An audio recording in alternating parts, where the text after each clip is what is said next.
इसकी खार आप देख रहे हैं पीछे, इसकी खार आप जमा कर लें,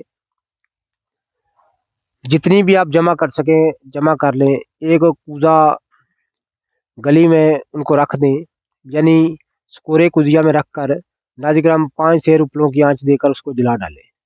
ये खाक जो है, ये खार जो है, इसकी खाक जो आपने जला डाली है, नाजिग्राम इस कदर मफी तरीन है, एक ख़ास सन्यासियाना राज है जो मैं आपकी खिदमत में अर्ज करने जा रहा हूँ।